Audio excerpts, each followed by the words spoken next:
Bonded to the metal centre. इसमें क्या है, ये एक 12th के चैप्टर क्वेश्चन है। 4 मॉलिक्यूल होते हैं ब्रैकेट के अंदर, इसको बोलते हैं कंपाउंड। तो ये अपने अभी समझ से बाहर है, बस अपन ये याद रख लें कि इसका आंसर ये है कि अंदर इससे 4 डायरेक्ट जुड़े हुए हैं। और ये जो है सल्फेट, ये पूरा आयन जो है यहाँ पे ये +2 चार्ज रखता है कॉपर का चार्ज के हिसाब से, और जो -2 से सेटिस्फाइड है सल्फेट के। और एक जो है वाटर मॉलिक्यूल ये हाइड्रोजन बॉन्डेड है, तो इसलिए क्या है हाइड्रोजन बॉन्डिंग वाले के हिसाब से इसमें डाल दिया, बाकी है इस चैप्टर का नहीं है ना, टेंशन मतलब इसकी। हाइड्रोजन बॉन्डेड है, तो अपन जब भी किसी क्रिस्टल में ऐसे लिखते हैं ना वाटर ऑफ क्रिस्टलाइजेशन डॉट लगा के, तो उसमें क्या होता है कुछ वाटर मॉलिक्यूल तो कोऑर्डिनेट बॉन्ड से जुड़े होते हैं। इसका अगर फोटो बनाओ और तुम इसको कॉपी में लिख लो तो ज्यादा बढ़िया रहेगा। देखो इसमें क्या होता है कि कॉपर जो होता है +2, इसमें 4 वाटर मॉलिक्यूल।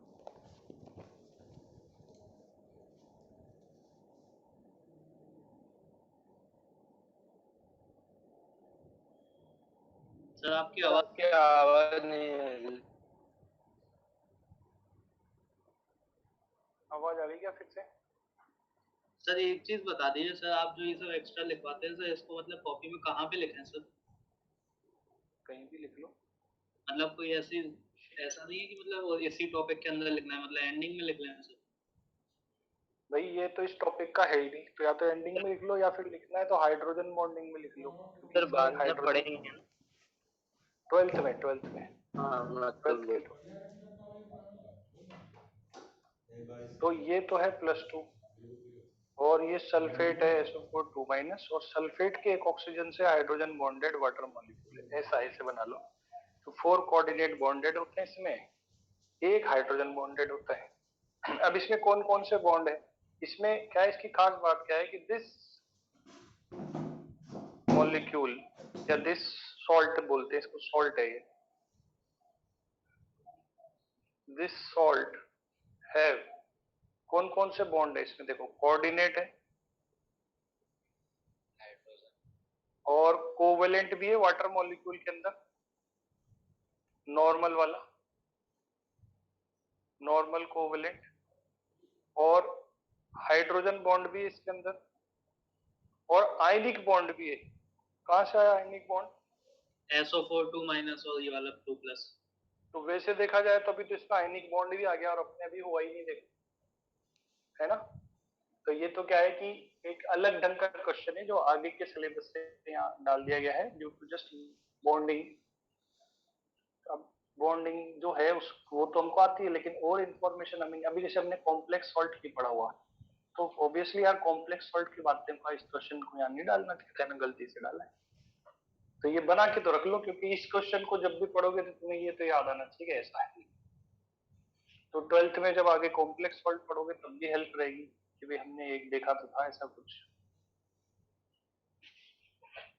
बना लिया? Yes sir. अब बोलो आगे पार्ट 2 में। सर 4 का 1 बता दीजिए। ये भी इस चैप्टर का नहीं है। कैन एक्टिव एसिड पूरी बता दीजिए। Which of the following statement about water is false? तो water can act both as acid and base, ये सही है। वाटर क्या होता है ना, अच्छा तुम्हारे हिसाब से एसिड किसे बोलते हो तुम? जो H+ आयन रिलीज करता है। और बेस? जो H-। तो दोनों काम कर दिया इसने, तो एच और OH दोनों ही देना है, ठीक है। तो ये तो सही स्टेटमेंट है। और फिर देयर इज एक्सटेंसिव इंट्रा, तो ये गलत है क्योंकि इसमें इंट्रा दे दिया है ना, ये गलत है। कौन सा वाला हाइड्रोजन बॉन्ड होता है इसमें? इंटर वाला। Ice found by heavy water sinks in normal water, तो ये अपन ने पढ़ा था कि D2O solid float in D2O liquid but sink in H2O liquid. ये सही हो गया। Water is oxidised to oxygen under photosynthesis, तो फोटोसिंथेसिस में हमको O2 गैस मिलती है, याद है? यस। तो उसमें कुछ होती होगी रिएक्शन जहां से ऑक्सीजन गैस बन रही है, तो ऑक्सीडाइज हो रहा है वाटर, ये कह सकते हैं अपन इसमें, ठीक है। क्या आंसर एक बार देखो इसका। सर यही है। सेकंड ही। और बोलो।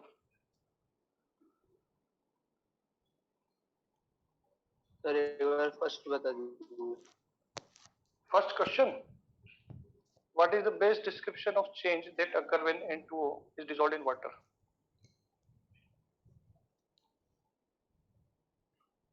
ये जो है ना, ये मैं तुम्हें चैप्टर बता देता हूँ। वैसे तो इसलिए नहीं आ रहा है कि ये इस चैप्टर के नहीं होते हैं। इन्होंने जो शीट जिन्होंने बनाई ना इस बार वो गड़बड़ करी है। ये है एस ब्लॉक चैप्टर का क्वेश्चन, ठीक है। बट मैं तुम्हें बता देता हूँ यहाँ हो क्या रहा है कि 2 सोडियम आयन और 1 ऑक्साइड आयन है और वाटर से ये रिएक्ट करेगा ना, तो वाटर का एक प्रोटॉन ये ले लेगा प्लस और OH माइनस छोड़ेगा। तो हमें क्या मिल जाएगा, 2 सोडियम प्लस 2 OH। तो कुल मिला के हम ये बोल सकते हैं कि 2 NaOH बनाता है। ओवरऑल इक्वेशन अगर तुम्हें लिखनी है तो ऐसे होगी, Na2O plus water giving twice of NaOH।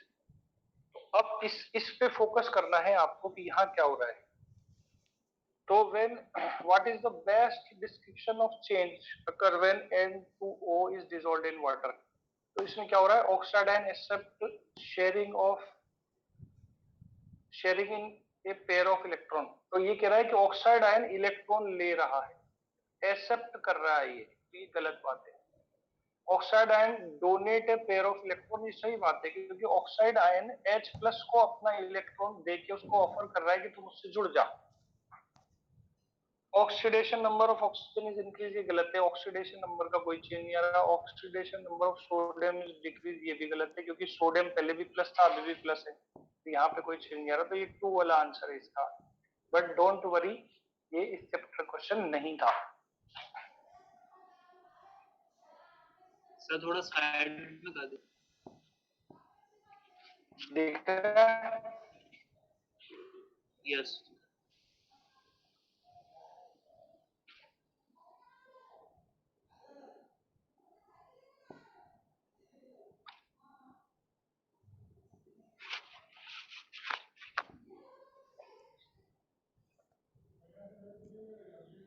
अब बताओ 5, 6, 7 में कोई डाउट? नो।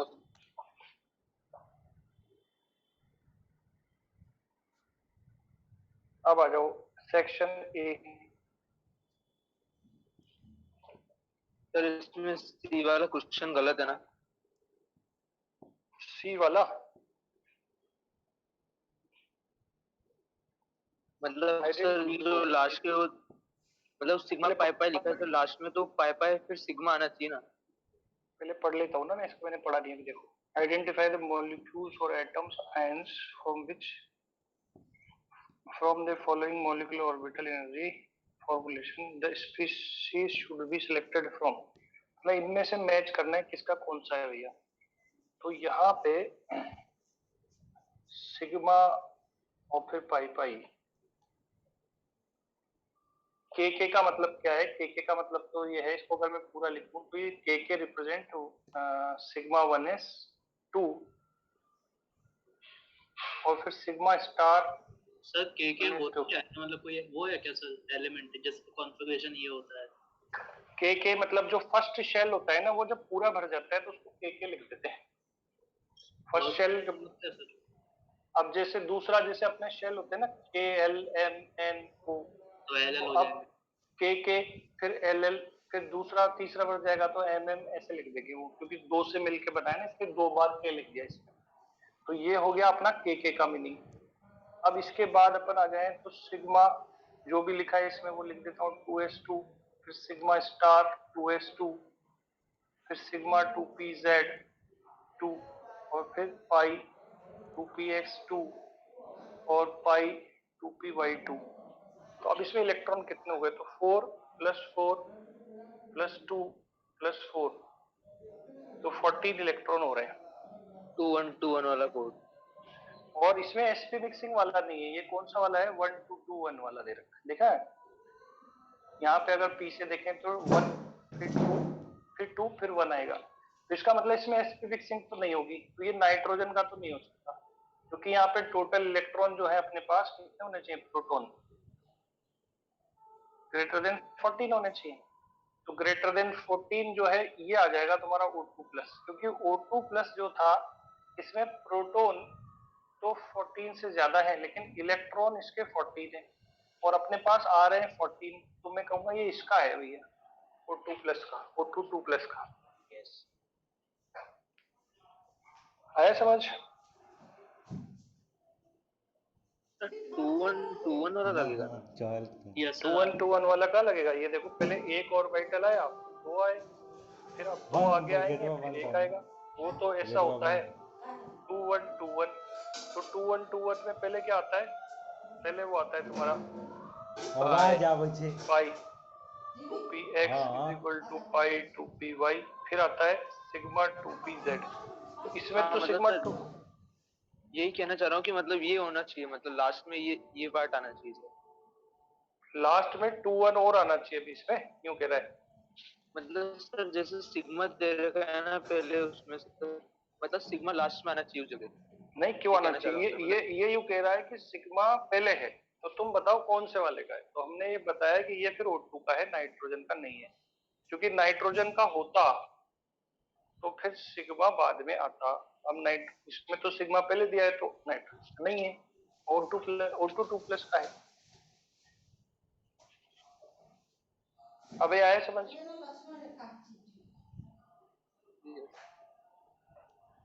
चलो और अब देखो ये वाला जो है, ये देखो ये लास्ट वाला, इसमें बाद में दिया है ना ये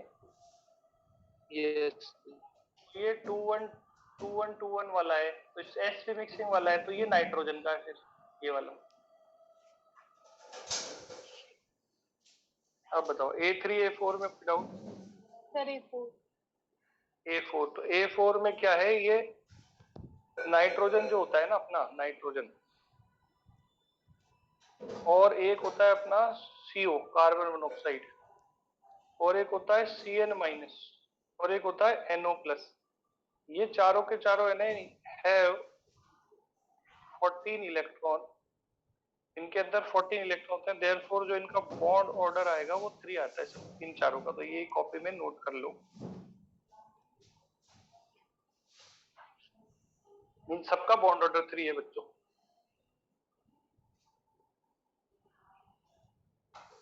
सर ये तो सॉल्व करके भी हो रहा है।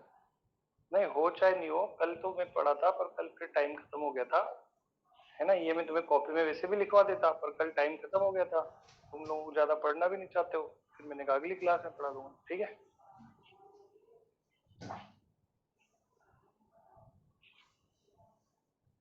चलो और बताओ बी सेक्शन में। सर वो B1 की सर जो नीचे लाइन लिखी है सर वो बता दीजिए। Justify your answer based on ground state electronic configuration, मतलब जो मैंने तुम्हें सिखाया वो ये बस, इसका मतलब है एक्साइटेड स्टेट में मत जाओ, तो एक्साइटेड स्टेट में हम जा भी नहीं रहे, तो हम तो बस क्या करेंगे कि जो हमने सीखा था O2 O2 plus O2 minus इनका बारे में बता देंगे। सर याद करके लगा दिया सर बस ठीक है, और बोलो। सर 4 वाले में हम लोग इलेक्ट्रॉनिक कॉन्फ़िगरेशन जो करेंगे वो कैसे करेंगे, मतलब 2-1 वाले से या फिर 1-2-1 से? क्योंकि इसमें तो मैं कौन सा ये वाला? नहीं सर, 4 नंबर A4 इसमें। A4 में प्रोटॉन गिनो कितने हैं प्रोटॉन? 7 + 8 कितने हो रहे हैं? 3। तो 1-2-2-1 वाले से होगा ये। ओके सर वो NO+ लेना पड़ेगा ना, BF4 के साथ तो माइनस का चार्ज आता है सर। NO+ है ना, तो इलेक्ट्रॉन तो 14 है, ये लिख दिया ना मैं, इलेक्ट्रॉन 14 है।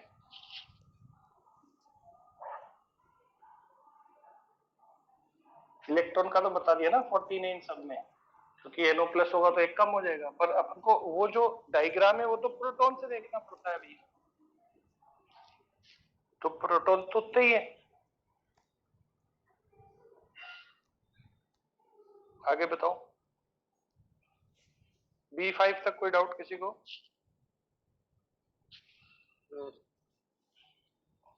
ऑब्जेक्टिव ए सेक्शन में बताओ A5 तक कोई डाउट?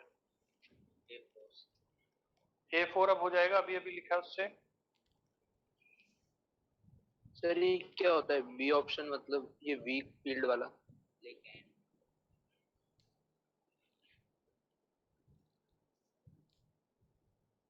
ये 12th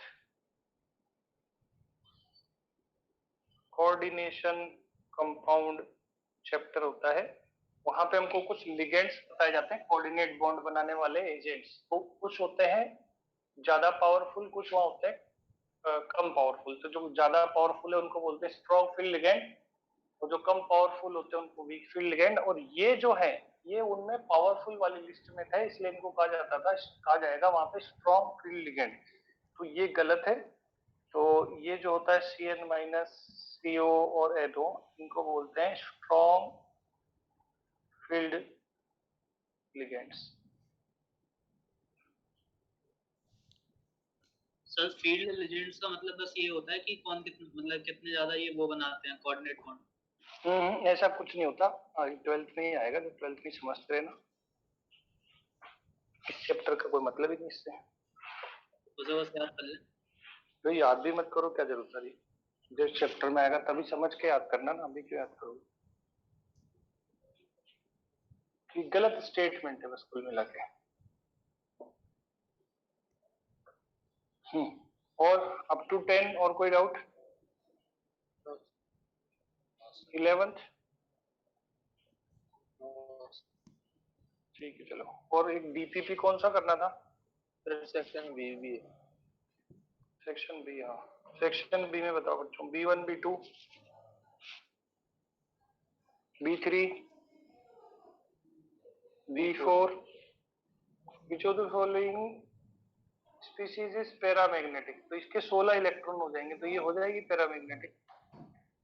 O2 माइनस तो हो गया था डायमैग्नेटिक, इसके हो जाएंगे 15 इलेक्ट्रॉन। रेटिंग में चल गए कंफर्म हो 15 हो रहे, कितने? 14 है।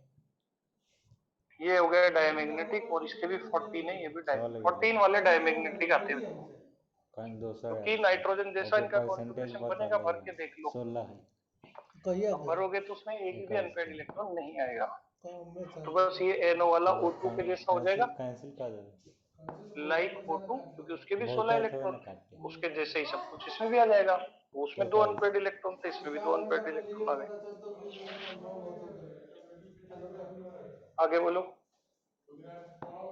5 6 7 अच्छा देख सर लो 6 कहता है which one is paramagnetic, which one is paramagnetic from the following. O2 minus तो है ही। NO इलेक्ट्रॉन देख लो, इसमें कितने? 17 है। एक ट्रिक है तुम्हें पैरामैग्नेटिक, अगर तुम्हें कभी, वैसे तो जरूरत नहीं ट्रिक लगाने की, तुम भर लो इलेक्ट्रॉन। बाकी मैं तो बता दो, जब भी ऑड नंबर में इलेक्ट्रॉन आएंगे ना, तो उसको पैरामैग्नेटिक होने से कोई नहीं बचा सकता, क्योंकि पेयर तो तुम फ्रैक्शनल पेयर तो बना नहीं सकते ना इलेक्ट्रॉन के। तो अगर किसी के पास 17 या फिर 15 या 19 इलेक्ट्रॉन जब भी आ रहे हैं, और वो सिर्फ ये पूछ रहा है कि पैरामैग्नेटिक है, तो आप पक्का कह दो कि होगा ही होगा, कोई ताकत इसको रोक नहीं सकती। अब इसके 14 है, तो ये तो नहीं आएगा। तो ये आंसर अपना ही आएगा actually, A and B both. और सर 14 से बड़ा होना चाहिए। नहीं, 14 से कम में भी पैरामैग्नेटिक C2 वो आया था अपने पास, B2 के पास 2 अनपेड इलेक्ट्रॉन आ रहे थे। हाँ यस। तो वो तो अगर ऑड नंबर में इलेक्ट्रॉन है तो गारंटी है पैरामैग्नेटिक तो होगा ही होगा। नोट डाल के कॉपी में लिख लो इस बार। If a species have odd number of total electron, then certainly it will be paramagnetic. E1 वाला भी हो सकता है ना सर पैरा? कौन सा? E1 वाला। E1 वाला पैरामैग्नेटिक हो सकता है, बिल्कुल हो सकता है। जैसे O2 है और B2 है, B2 के 10 इलेक्ट्रॉन थे और O2 के 16 इलेक्ट्रॉन थे, लेकिन ये होते हैं पैरामैग्नेटिक।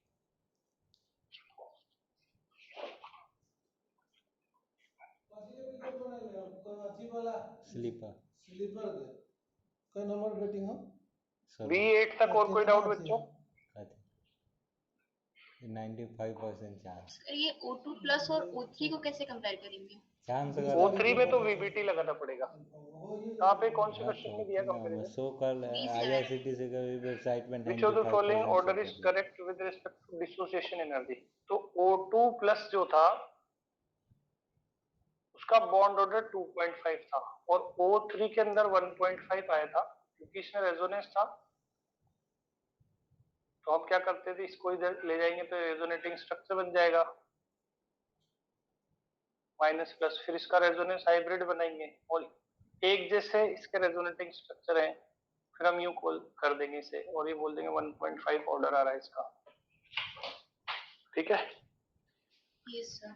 तो जिसका बॉन्ड ऑर्डर ज्यादा है उसकी बॉन्ड डिसोसिएशन एनर्जी भी ज्यादा होगी।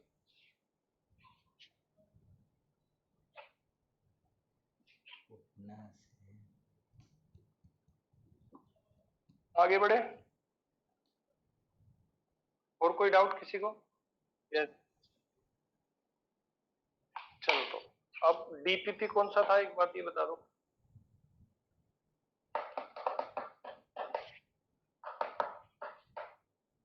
दिया था क्या तुम्हें डीपीपी, ग्रुप पे लिखा था क्या? यस सर, पहले की रह रही है सर। अच्छा, कौन सी वाली बची है? 21 की 22? 21 होगी। 21 डिस्कस नहीं हुई थी? No sir. देखते हैं, देखो